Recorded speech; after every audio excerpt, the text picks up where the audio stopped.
Okay, so today we're doing a deep dive into some really big news coming out of McDonald's. Yeah. Stuff that honestly could change fast food as we know it. Yeah, it's more than just, a new burger. We're talking about fundamental shifts. Exactly. This isn't your standard announcement, it feels like. Oh, well, like they're trying to redefine the whole experience with the golden arches. Hmm.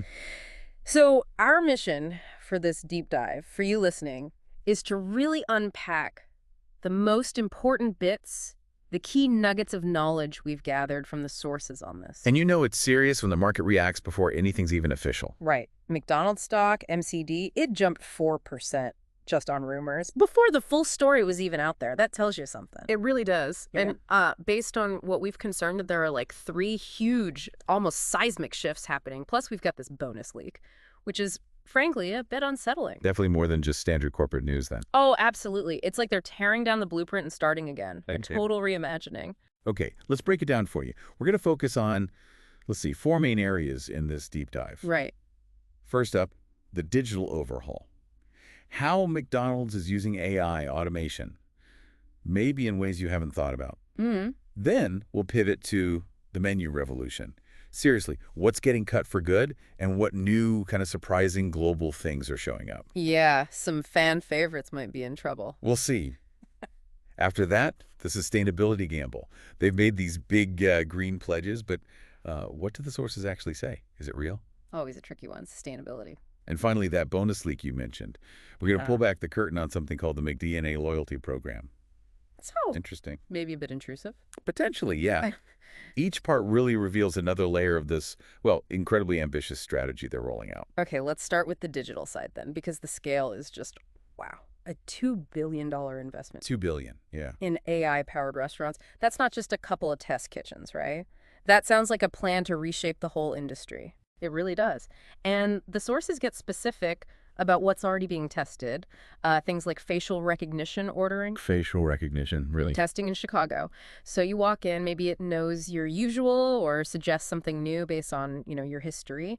Then there's dynamic pricing, meaning your Big Mac, it might cost more at noon, peak lunch hour, than it does at, say, 3 p.m. Prices fluctuating with demand. Wow, okay. Like surge pricing for burgers? Sort of, yeah. And maybe the most visible change, robot fry cooks. Robot fry cooks. I've heard about these. The sources detail the specs for Miso Robotics. We're talking robotic arms, doing the fries, the nuggets. Think high efficiency, consistent cooking. You can almost picture it, right? Yeah, I can. Yeah. But, okay, this tech is one thing. What about the people? The jobs? Well, that's the other side of the We saw that leaked memo, right, from the National Franchise Association, We did. calling it a war on human jobs. That's strong language. It is. And there's this prediction floating around.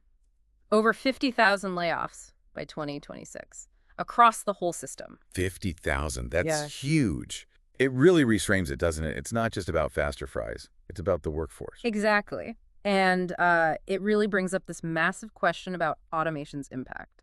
McDonald's likely sees efficiency, consistency, maybe higher profits. Sure. But that memo, it shows the franchisee perspective, the human job impacts. Like, it's a flashpoint for that whole tension between tech progress and job displacement. McDonald's is right at the center of it now for fast food. They really are. This is bigger than just them. It's a test case for how whole industries might handle AI at this scale. Okay, so the tech is changing how you order and who cooks, but it's also changing what you can even order. This menu massacre idea. Yeah. What's actually getting cut? You hear McDonald's, you think the menu's pretty fixed. Well, some things aren't, apparently.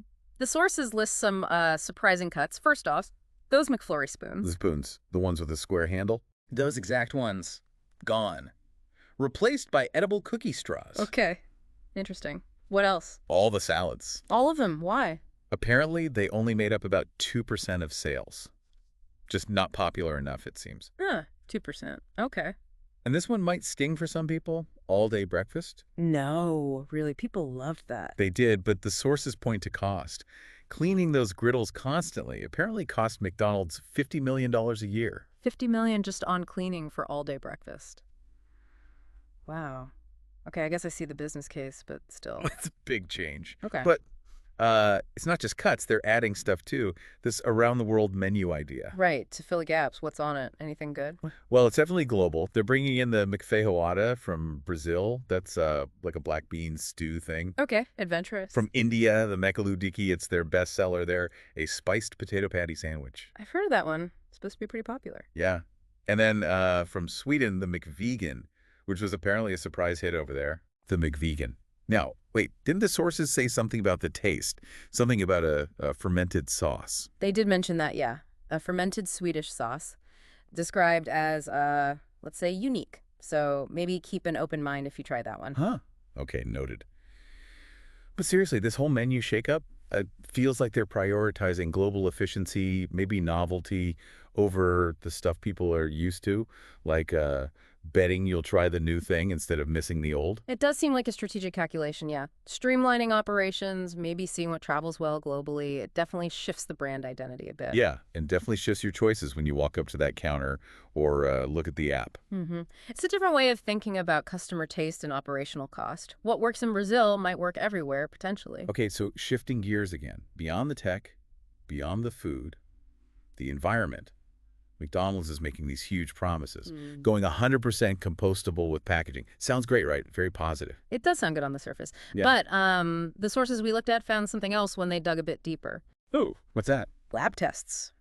They showed that these, quote, eco-friendly wrappers, they still contain PFAS. PFAS. Yeah. The forever chemicals. Exactly. Those. The sources mention microscope footage actually confirming they're still in there. So, the intention might be compostable, but the materials themselves, they still raise those environmental and, frankly, health questions. So it's complicated, not just a simple green switch. Very complicated. It shows how tough genuine sustainability can be, especially at that scale. Okay. And sticking with the environmental theme, sort of. Yeah. The McPlant 2.0. Right. Now, when I hear McPlant, I think, okay, veggie burger, plant-based. Yeah. But the sources said this is different. Yeah, it's not just plant-based in the traditional sense. The sources indicate it's lab-grown meat. Lab-grown. Like actual meat cells grown in a lab. That's the indication, yes.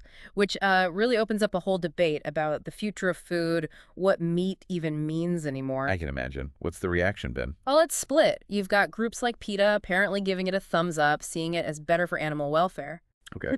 But then, on the other side, cattle farmers, they're already suing, or threatening to sue, over using the Mc prefix on something that didn't come from a cow in the traditional way. Wow. So legal battles over the name already. Seems like it. It just highlights that tension, Different groups have very different ideas about what's acceptable, what's natural, what you can call meat. McDonald's is stepping right into that minefield. Okay. Wow. This is a lot. But we have one more thing. That bonus leak. You said it was unsettling. Potentially, yeah, depending on your view on privacy. The McDNA Loyalty Program, what is that even about? It sounds intense. It does, and the really surprising thing from the sources is just how much data they apparently want to collect. It's not just buy 10 coffees, get one free. So what then? Well, the sources claim it'll track things like your commute routes. My commute? Why? To suggest, hey, there's a McDonald's on your way home, stop here. Okay. A bit targeted, but maybe convenient for some? Maybe. But then it gets weirder. The sources mentioned collecting heart rate data. Heart rate? How? Through the drive-through cameras, apparently. Seriously, that seems invasive. And maybe the detail that raises the most eyebrows. The claim it could detect pregnancy cravings, possibly, quote, before you know. Okay, stop. Pregnancy cravings. Before the person knows? Yeah. How is that even possible? That's creepy. It definitely leans into the creepy category for many. There was whistleblower audio quoted in the sources, putting it very bluntly. It's like Amazon Prime meets 23andMe. Wow. Amazon's targeting combined with genetic data levels of personal insight applied to fast food. That seems to be the comparison being drawn, yeah. What does that do to the idea of loyalty? Is it still me choosing to be loyal? Or is it my data being used to predict and steer me in ways I don't even realize? That's the core question, isn't it? This level of data collection, it's not just about sending you a coupon. It feels like McDonald's is experimenting with predictive modeling of behavior that really blurs the line between offering convenience and pervasive surveillance. It makes you wonder how much control you really have when a company, as these sources suggest, might know what you want before you even consciously form the thought. It kind of changes the deal between you, the consumer, and the company. It really does. Okay. So putting all this together, the AI, the robots, the menu overhaul, the green initiatives with caveats, and this incredibly deep data dive. What's the verdict? Where does this leave McDonald's? Well, my sort of high-level read, based on everything we've seen, this is either going to be the move that saves McDonald's, cements their dominance for another generation, or it could backfire spectacularly. To like spark a fast food apocalypse, as one source put it? Potentially, yeah. If the public pushes back hard, if the tech stumbles, if the privacy concerns become too much, you could see the stock hit that $300 mark everyone talks about, or it could crash. It feels very high stakes. One thing definitely seems certain, though. What's that? Your Happy Meal. It's never going to be quite the same again. Huh. Probably not, no. All right, so just to quickly recap for everyone listening, we've covered a lot today in this deep dive. McDonald's huge digital transformation, AI, robots, the works, the big menu shakeups, saying goodbye to some classics, hello to global items. Like Feijoada awaits. Indeed. Their ambitious sustainability efforts, but also the questions around things like PFAS chemicals. And the lab-grown meat controversy. Yes. And finally, that McDNA Loyalty Program, aiming for a level of personal data that's, well, pretty profound. We've had some really powerful insights, I think, from robot cooks impacting jobs to the tricky truth behind corporate green claims, to a loyalty program that wants to know your cravings before you do. Definitely a lot to think about, and we hope, listening to this gives you pause to consider how these shifts might actually affect you, your own choices, maybe your feelings about privacy, or just how you see big companies trying to innovate. Yeah, which part of this stood out most to you? What raised the biggest questions it's worth reflecting on? Absolutely. And maybe one final thought to leave you with. Go for it. If technology is moving this fast, look at the AI, the data collection. What does the fast food restaurant of tomorrow really look like? Is it even a place you physically go to? Or is McDonald's kind of paving the way for something else? A totally data-driven, super personalized food experience that's just built around your digital life, your habits, your predicted needs, whether you're fully aware of it or not. That is a provocative thought, a food experience that just sort of happens around you based on data. Wow. Okay, lots to chew on there.